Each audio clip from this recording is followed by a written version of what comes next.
पहलगाम हमले के बाद लगातार चौथे दिन भी पाकिस्तानी फौज ने एलओसी पर की फायरिंग का भारतीय सेनाओं ने भी इसका जवाब दिया। आज प्रधानमंत्री नरेंद्र मोदी और रक्षा मंत्री राजनाथ सिंह के बीच अहम बैठक होनी है। जम्मू कश्मीर विधानसभा में एलजी मनोज सिन्हा ने विशेष सत्र बुलाया। इसी बीच हुर्रियत नेताओं ने कहा कि इस हमले की सजा बेकसूर कश्मीरियों को न दी जाए।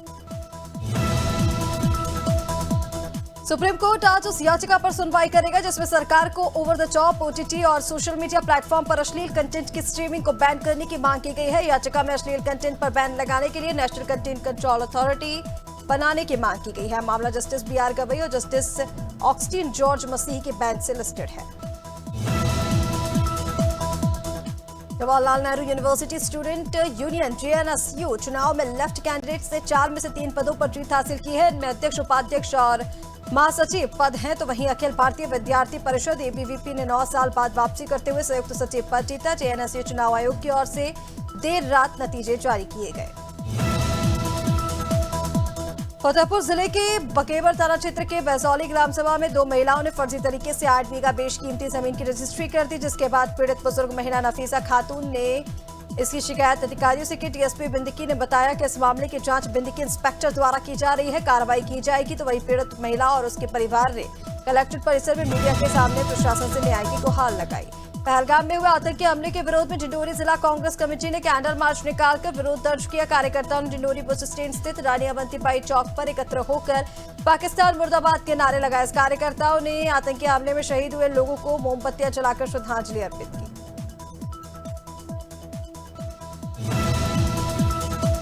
गंजबासुदा में भगवान परशुराम जन्मोत्सव के उपलक्ष्य में आयोजित 4 दिवसीय कार्यक्रम की शुरुआत ब्राह्मण बालकों के उपनयन संस्कार और भगवान परशुराम भगवान के लोकार्पण से हुई।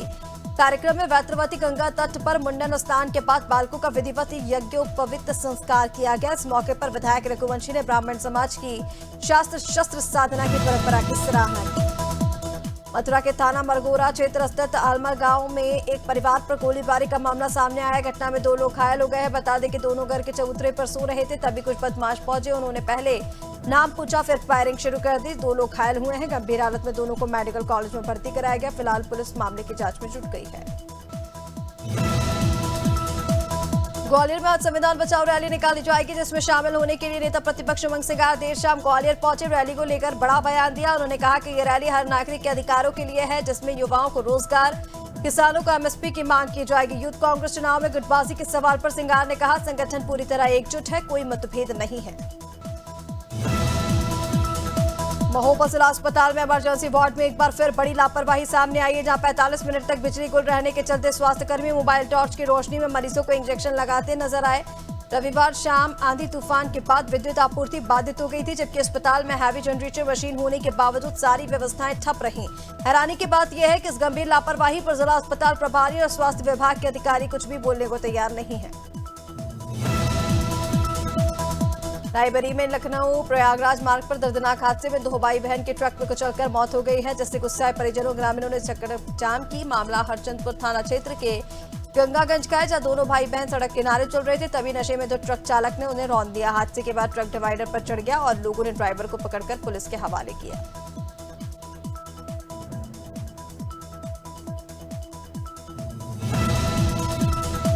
संभल में बीजेपी नेता के भाई कपिल सिंघल की मुश्किलें बढ़ गई हैं, जहां गोरखपुर मठ के नाम पर फर्जी कॉल पर धमकाने के मामले में 3 आरोपियों को गिरफ्तार कर जेल भेज दिया गया है। पीड़ित विपुल की तहरीर पर कपिल सिंघल समेत अन्य के खिलाफ केस दर्ज हुआ था। आरोप है कि कपिल सिंघल के कहने पर ही धमकी भरी कॉल्स कराई गई थी। पुलिस ने जांच के बाद तीनों आरोपियों को दबोच लिया है। मुख्यमंत्री डॉक्टर मोहन यादव ने टेक ग्रोथ कॉन्क्लेव में प्रदेश की तकनीकी औद्योगिक यात्रा को स्वर्णिम पड़ाव बताते हुए कहा कि मध्य प्रदेश अब वादों को पूरा कर विकास के पथ पर अग्रसर है। उन्होंने उद्योगों के मंदिर की तरह बताया, जहां लाखों लोगों के रोजगार के रूप में आशीर्वाद मिलता है। मुख्यमंत्री ने कहा कि प्रदेश में अब स्पेस टेक्नोलॉजी नीति पर कार्य करेगा और जल्द ही मध्य प्रदेश अंतरिक्ष प्रौद्योगिकी का प्रमुख केंद्र बनेगा। सरगुजा संभाग में हज यात्रा पर जा रहे हाजियों के लिए प्रशिक्षण शिविर का आयोजन किया गया। हज कमेटी के सदस्यों ने इस दौरान हाजियों को यात्रा से जुड़ी जरूरी जानकारी दी। कैंप के उद्घाटन से पहले कैबिनेट मंत्री रामविचार नेताम ने वर्चुअल माध्यम से हाजियों को संबोधित किया। कहा कि छत्तीसगढ़ और भारत सरकार ने इस साल हज यात्रा के लिए बेहतर व्यवस्थाएं की है। उत्तर प्रदेश के देवरिया में पथरेवा विधानसभा के तरकुलवा बाजार में समाजवादी पार्टी की पीटीए चौपाल ने सियासी माहौल को गर्म कर दिया। मन से सपा नेताओं ने केंद्र और राज्य की भाजपा सरकार पर जमकर निशाना साधा। उन्होंने आरोप लगाया कि भाजपा सरकार ने पिछड़ों, दलितों और अल्पसंख्यकों का शोषण किया है। पीडीए हमारा फॉर्मूला है जो इन समुदायों को उनका हक दिलाएगा। देश में आईपीएल की शुरुआत होते ही सटोरी देश के अलग अलग हिस्सों में ऑनलाइन सट्टा का संचालन कर रहे हैं। इसी बीच रायपुर पुलिस को एक बड़ी सफलता हाथ लगी। दिल्ली के द्वारका में बैठकर राजधानी रायपुर में ऑनलाइन सट्टा का संचालन किया जा रहा था, जिसे एसीसीयू की टीम ने दबिश देकर 6 आरोपी को गिरफ्तार किया। जांच पड़ताल जारी है।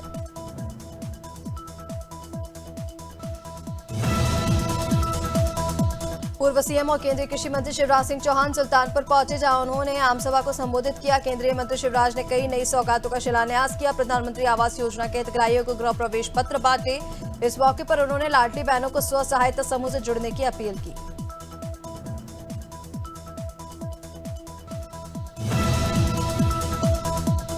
मुख्यमंत्री डॉक्टर मोहन यादव ने राज्य के सभी शासकीय अधिकारियों कर्मचारियों को बधाई दी। उन्होंने कहा कि कर्मचारी शासन की नीतियों की जमीन पर उतारने वाली मुख्य इकाई है। भारत सरकार की तर्ज पर राज्य सरकार ने भी कर्मचारियों का महंगाई भत्ता बढ़ाकर 55% कर दिया है। मुख्यमंत्री ने कहा कि अधिकारी कर्मचारी हमारे परिवार का हिस्सा है, उनकी चिंता करना हमारी प्राथमिक जिम्मेदारी है। पहलगाम हमले के बाद मध्य प्रदेश में हाई अलर्ट जारी है। मुख्यमंत्री डॉक्टर मोहन यादव ने शॉर्ट टर्म वीजा वाले पाकिस्तानी नागरिकों को तुरंत देश छोड़ने के निर्देश दिए। केवल लंबी अवधि के वीजा धारकों को रहने की अनुमति होगी। जम्मू कश्मीर के छात्रों की सुरक्षा और संवेदनशील स्थानों पर निगरानी बढ़ाई गई।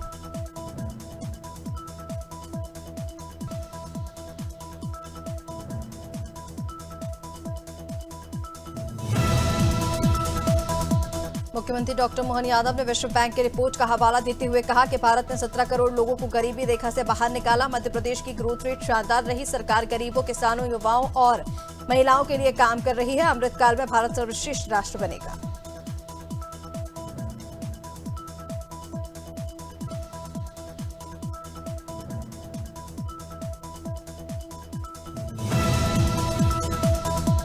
सिवनी के पेंच टाइगर रिजर्व में बाघ और भालू का वीडियो वायरल हुआ। बाघ ने भालू पर हमले की कोशिश की, लेकिन भालू के गुर्राने से डरकर भाग गया। पर्यटकों ने इस रोमांचक दृश्य को कैमरे में कैद किया। वीडियो सोशल मीडिया पर चर्चा का विषय बना है।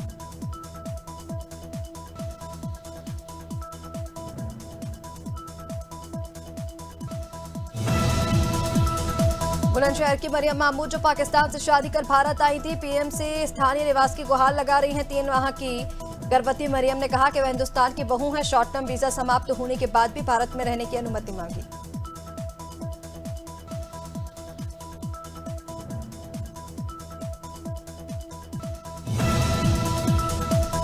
जबलपुर में क्राइम ब्रांच और थाना सिविल लाइन पुलिस की संयुक्त कार्रवाई में 2 मादक पदार्थ तस्करों को गिरफ्तार किया गया। आरोपियों के कब्जे से लगभग 3 लाख रुपए मूल्य का 15 किलो गांजा और 800 रुपए नकद बरामद हुए। मुखबिर की सूचना पर रेलवे स्कूल के समीप तुलसी कुंज के सामने स्थित मैदान में दबिश दी गई। मौके पर आम के पेड़ के नीचे बैठे 2 संदिग्ध व्यक्तियों को पुलिस ने घेराबंदी कर पकड़ लिया है। अलीगढ़ के थाना लोधा इलाके के केरेश्वर चौराहे के निकट सपा में सांसद रामजी लाल सुमन के काफिले में चल रही 2 गाड़ियां एक दूसरे से जाला की गनीमत रही कि गाड़ी में बैठे हुए कार्यकर्ता हादसे में बाल बाल बचे। आपको बता दें, रविवार दोपहर लगभग 2 बजे काफिले में आगे चल रही गाड़ियों से अचानक ब्रेक लगा दिए गए। चल रही गाड़ियों में अचानक ब्रेक लगने के कारण 2 गाड़ियां पीछे से आगे चल रही गाड़ियों में जा घुसी। अजयगढ़ में बुलडोजर कार्रवाई के दौरान अचानक बरबराकर गिरी 2 मंजिला इमारत। अतिक्रमण हटाने के दौरान सुरक्षा में बड़ी चूक का ये हादसा है। बुलडोजर कार्रवाई के दौरान बिल्डिंग गिरने का वीडियो भी सामने आया है। अजयगढ़ के हजूरी तालाब में अतिक्रमण हटाने के दौरान यह हादसा चला। जब अचानक बिल्डिंग गिरी तब अफरा तफरी का माहौल वीडियो में दिखाई दिया। और अमरवाड़ा हिंदू संगठनों ने पहलगांव में हुए आतंकी हमले के विरोध में पाकिस्तान और आतंकवाद का जलाया पुतला। जानकारी के अनुसार अमरवाड़ा नगर के गंज बाजार से सभी हिंदू संगठनों ने एकत्रित होकर नगर के मुख्य मार्ग से रैली निकालकर अमरवाड़ा नगर के बस स्टैंड में जमकर नारेबाजी करते हुए सरकार से मांग की कि पाकिस्तान को उसी की भाषा में जवाब देना होगा। पाकिस्तान के झंडों के पैरों से दबाकर विरोध का आयोजन हुआ। पहलगाम आतंकी हमले के बाद भारत सरकार ने पाकिस्तानी वीजा रद्द किए। उप मुख्यमंत्री अरुण साव ने कहा कि राज्य केंद्र के आदेशों का पालन करेगा। पहलगाम की स्थिति सामान्य है। अमरनाथ यात्रा रजिस्ट्रेशन जारी है। नक्सलियों से मुख्यधारा में लौटने की अपील की गई है। ऑपरेशन से नक्सलियों में भय का माहौल है।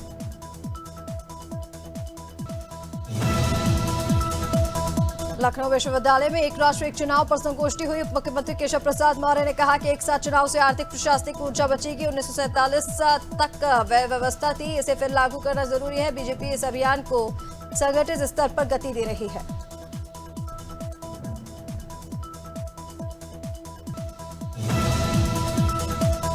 भोपाल में व्यापारी संघ ने पहलगाम आतंकी हमले के विरोध में बाजार बंद रखा। सीआरपीएफ तैनात रही। विभिन्न स्थानों पर जुलूस निकाले गए। मृतकों को श्रद्धांजलि दी गई। व्यापारियों ने पीएम मोदी से पाकिस्तान को बड़ा सबक सिखाने की मांग की। यह बंद आतंकवाद के खिलाफ एकजुटता का प्रतीक था।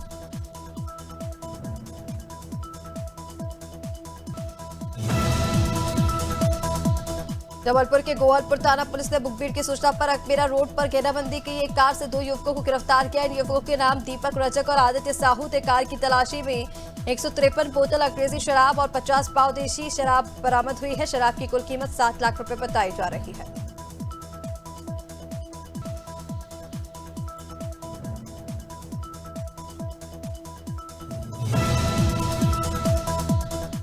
कनाडा में आज यानी 28 अप्रैल को आम चुनाव के लिए वोटिंग होगी, जिसमें यह तय होगा कि अगली सरकार कौन बनाएगा। ये चुनाव ऐसे वक्त हो रहे हैं जब कनाडा अपने पड़ोसी अमेरिका के साथ टैरिफ वॉर में उलझा हुआ है। वैसे तो कनाडा में आधिकारिक तौर पर अक्टूबर 2025 को चुनाव होने थे, लेकिन प्रधानमंत्री मार्क कार्नी ने यह कहकर नए चुनाव का ऐलान किया था कि उन्हें ट्रंप से निपटने के लिए मजबूत जनादेश चाहिए।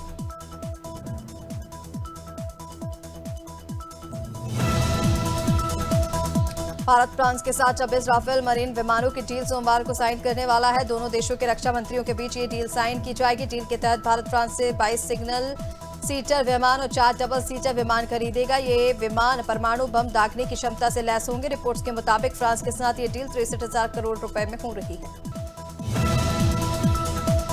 अमेरिकी राष्ट्रपति डोनाल्ड ट्रंप ने 20 जनवरी को राष्ट्रपति पद की शपथ ली थी। 30 अप्रैल को उनके दूसरे कार्यकाल को 100 दिन पूरे हो जाएंगे। दूसरे कार्यकाल की शुरुआत से ही ट्रंप लगातार कई बड़े फैसले ले रहे हैं, जिसमें दुनिया भर में रेसिप्रोकल टैरिफ लगाना, अवैध प्रवासियों को देश से निकालना, ताबड़तोड़ एग्जीक्यूटिव ऑर्डर जारी करने जैसे फैसले शामिल हैं। शेयर बाजार में आज यानी 28 अप्रैल को तेजी है। सेंसेक्स 400 अंक से ज्यादा की तेजी के साथ 79,600 के स्तर पर कारोबार कर रहा है। निफ्टी में भी करीब 100 अंक की तेजी है। ये 24,150 के स्तर पर कारोबार कर रहा है। आज बैंकिंग, ऑटो, एनर्जी शेयर्स में भी तेजी है, तो वही एफएमसीजी और आईटी शेयर्स दबाव में कारोबार कर रहे हैं। इलेक्ट्रिक 2 व्हीलर बनाने वाली भारतीय कंपनी एथर एनर्जी का आईपीओ आज यानी 28 अप्रैल से ओपन होगा। निवेशक इसके लिए 30 अप्रैल तक का बोली लगा सकेंगे। इस आईपीओ का इश्यू प्राइस 304 से 381 प्रति शेयर तय किया गया है। कंपनी इस पब्लिक इश्यू के जरिए 8 करोड़ से ज्यादा के शेयर बेचकर 8,750 करोड़ जुटाना चाहती है। आईपीओ की रिटेल हर साल 10 अरब डॉलर से अधिक मूल्य का भारतीय माल व्यापार प्रतिबंधों के बाईपास करके पाकिस्तान पहुंच रहा है। दुबई, सिंगापुर, कोलंबो जैसे बंदरगाहों के माध्यम से इसे पहुंचाया जा रहा है। टीटीआरआई ने इस सिस्टम को एक्सप्लेन करते हुए कहा कि भारतीय फर्म इन बंदरगाहों पर माल बेचती है, जहां एक स्वतंत्र कंपनी माल उतारती है, उत्पादों को बॉन्डेड गोदामों से रखती है या ट्रांजिट के दौरान ड्यूटी का भुगतान किए बिना माल जा सकता है। विदेशी निवेशकों ने बीते कारोबारी हफ्ते 21 से 25 अप्रैल में भारतीय शेयर बाजारों में 17,425 करोड़ रुपए का निवेश किया है। अप्रैल के तीसरे कारोबारी हफ्ते में 8,472 करोड़ रुपए की खरीदारी की थी। इस तरह बाजार में पिछले 2 कारोबारी हफ्तों में 25 करोड़ से ज्यादा रुपए की खरीदारी हो चुकी है। शेयर बाजार में इस हफ्ते उतार चढ़ाव देखने को मिल सकता है। भारत पाकिस्तान के बीच टेंशन से लेकर विदेशी निवेशकों की खरीदारी, चौथी तिमाही के रिजल्ट जैसे फैक्टर्स पर बाजार की नजर रहेगी। विदेशी पोर्टफोलियो निवेशक वैल्यूएशंस के अट्रैक्ट होकर नेट बायर्स बन गए, खासकर फाइनेंशियल स्पेस में खरीदारी कर रहे हैं।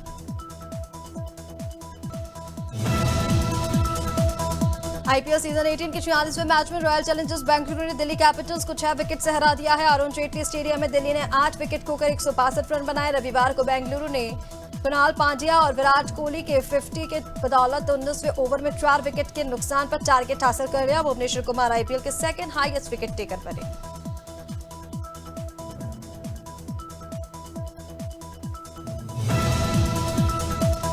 इंडियन प्रीमियर लीग 2025 में आज राजस्थान रॉयल्स और गुजरात टाइटंस के बीच मुकाबला होगा। सीजन का 47वां मैच जयपुर के सवाई मानसिंह स्टेडियम में 7:30 बजे खेला जाएगा। दोनों टीमों का सीजन में दूसरी बार सामना होगा। पिछले मैच में गुजरात ने अपने घरेलू मैदान पर राजस्थान को 58 रनों से हरा दिया था।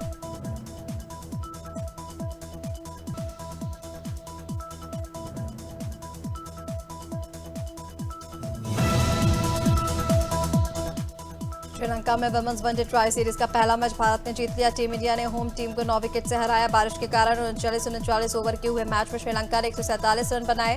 भारत ने 39 ओवर पर एक ही विकेट के नुकसान पर टारगेट हासिल किया। भारत से बॉलिंग में स्नेहा राणा ने 3 विकेट लिए। दीप्ति शर्मा, एंटनी ने 2-2 विकेट मिले। बैटिंग में कृतिका रावल ने 50 रन बनाए। इंडिया गॉट लेटेंट शो में पेरेंट्स पर अश्लील टिप्पणी कर फंसे रणवीर अहलूवालिया ने कुछ समय पहले एक याचिका दायर कर पासपोर्ट लौटाने की मांग की थी। इस मामले की सुनवाई आज सुप्रीम कोर्ट में होगी। दरअसल कई शिकायतें दर्ज होने के बाद सुप्रीम कोर्ट ने रणवीर की याचिका पर उन्हें गिरफ्तारी से राहत दी थी। हालांकि शर्त अनुसार उन्हें अपना पासपोर्ट जमा करवाना पड़ा था। सोशल मीडिया यूट्यूब पर टी सीरीज के नाम से फर्जी अकाउंट बनाकर एक फर्जी पोस्टर टीजर वायरल किया जा रहा है, जिसमें अभिनेता आमिर खान को गुरु नानक देव जी के रूप में दिखाया गया है। इस कृत्य के खिलाफ भाजपा के वरिष्ठ प्रवक्ता पंजाब प्रतिपाल सिंह बलियावाल ने शिरोमणि गुरुद्वारा प्रबंधक कमेटी से शिकायत कर उसके खिलाफ सख्त कार्रवाई की मांग की है। अक्षय कुमार की फिल्म केसरी चैप्टर 2 सिनेमाघरों में अच्छा प्रदर्शन कर रही है। शनिवार को एक्टर अपनी फिल्म की स्क्रीनिंग में दर्शकों को सरप्राइज देने पहुंचे थे। इस दौरान उन्होंने पहलगाम आतंकी हमले पर रिएक्शन दिया। इस दौरान उन्होंने अपनी फिल्म केसरी का एक डायलॉग इस्तेमाल किया, जिसमें वो अंग्रेजों को गाली देते नजर आए थे।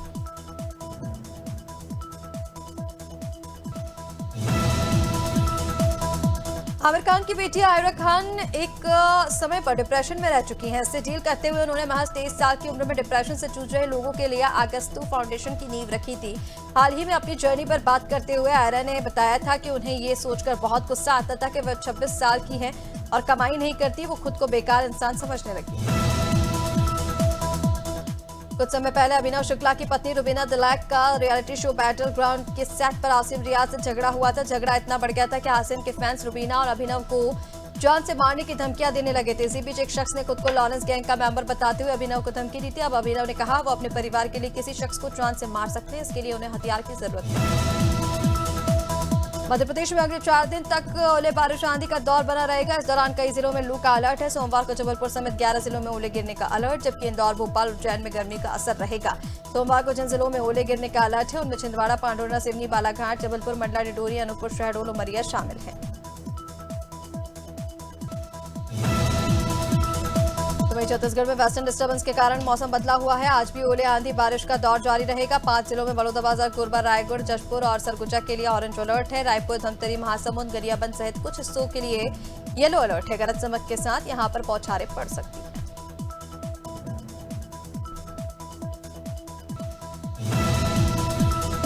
यूपी में आज यानी कि सोमवार को 10 जिलों में बारिश तो 32 जिलों में लू का अलर्ट है। गोरखपुर में रात में आंधी के साथ बारिश हुई। लखनऊ में भी बादल छाए, ठंडी हवा चल रही है। यूपी के कई हिस्सों में दिन में 3 से 40 किलोमीटर की रफ्तार से हवा चलेंगी। पटना में रविवार को आंधी के कारण 3 फ्लाइट लैंड नहीं कर सकी। तीनों को वाराणसी भेजा गया। तीनों फ्लाइट 2 से 3 घंटे की देरी से वाराणसी से पटना के लिए टेक ऑफ। राजस्थान में गर्मी के तेवर भी तेज हो गए हैं। जैसलमेर, बाड़मेर, बीकानेर, चूरू समेत अधिकांश शहरों में रविवार को अधिकतम तापमान 2 डिग्री सेल्सियस तक बढ़ गया। 25 शहरों में अधिकतम तापमान 40 डिग्री सेल्सियस या उससे ज्यादा दर्ज हुआ। मौसम विशेषज्ञों ने राज्य में आज यानी कि सोमवार को गर्मी और तेज हवा और दिन में साथ साथ रात में भी लू चलने का तापमान सामान्य से ज्यादा होने की आशंका जताई है।